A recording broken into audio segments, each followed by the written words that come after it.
बड़े गवैया गर्दभलाल। पंचतंत्र की कहानी सुनिए, एक मनोरंजक कहानी। एक था गधा। दिन भर धोबी उससे खूब मेहनत का काम लेता और रात को चरने के लिए खुला छोड़ देता था। लिहाजा रात को वो निरुद्देश्य इधर से उधर घूमता रहता था। अचानक एक दिन इसी तरह घूमते घूमते उसे एक सियार मिला और दोनों में खूब अच्छी दोस्ती हो गई। दोनों ने एक दूसरे को अपने सुख दुख का हाल बताया। गधा तो अपनी बेबसी की कहानी सुनाते सुनाते रो ही पड़ा, इसलिए कि धोबी उसके साथ बहुत बुरा व्यवहार करता था। पर सियार ने कहा, तुम चिंता न करो, हम मिलकर रहेंगे तो खूब मौज करेंगे, फिर तुम्हारे सारे दुख दूर हो जाएंगे। और सचमुच सियार की दोस्ती में गधा अपने सारे दुख भूल गया। एक बार की बात, दोनों दोस्त एक खेत में पहुंचे। उसमें खूब ककड़ियों उगी हुई थी। पास ही एक चारपाई पर उस खेत का रखवाला किसान भी सो रहा था। सियार ने कहा, मैं बाहर किसान की चारपाई के पास बैठ उस पर नजर रखता हूं। जैसे ही किसान को नींद आएगी, मैं तुम्हें इशारा कर दूंगा, बस तुम बाड़ा तोड़कर अंदर चले जाना, फिर मैं भी आ जाऊंगा।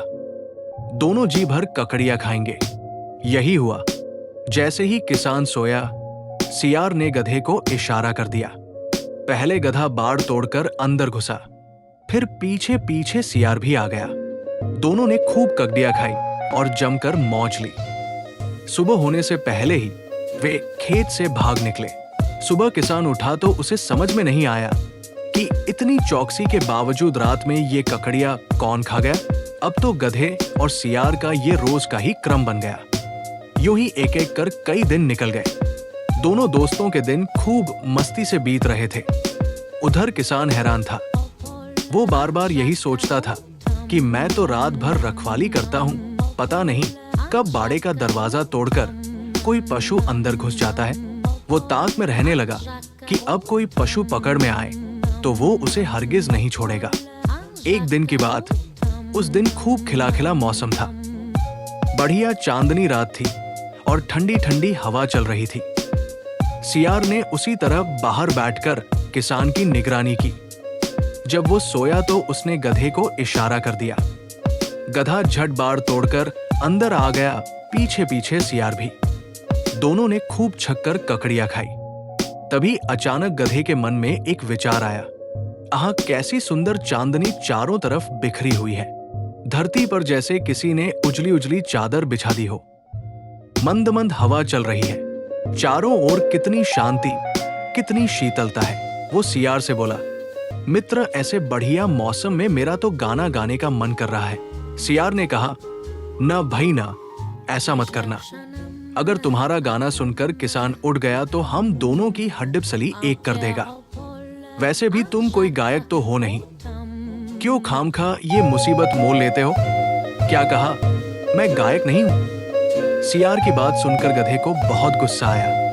बोला, शायद तुम जानते नहीं कि मैं गर्दभ हूं, लिहाजा गंधर्व जाति का हूं। हमारी तो विशेषता ही संगीत और गाना बजाना है। मुझसे बढ़कर गायक भला दूसरा कौन हो सकता है?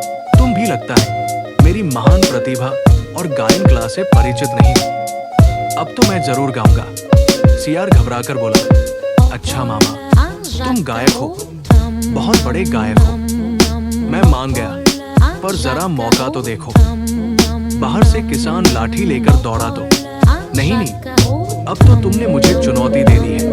मैं गाऊंगा और गाकर दिखा दूंगा कि मैं कैसा अपूर्व गायक हूं। आज तुम देखोगे मेरी गायन कला का अद्भुत कमाल। वैसे भी गाने वाले तो अपनी भावना की उमंग में गाते हैं, जब मन हो तो गाते हैं। उन्हें इस बात की क्या परवाह कि किसान जाग रहा है या सो रहा है। सियार बोला, अच्छा बाबा, अच्छा, मैं बाहर चला जाऊं, फिर गाना। मैं किसान के पास बैठकर निगरानी करूंगा। वो जागा तो मैं तुम्हें इशारा कर दूंगा, तो झटपट भाग लेना। थोड़ी देर में ही गधे के रेंकने की आवाज हवा में चारों ओर गूंजने लगी।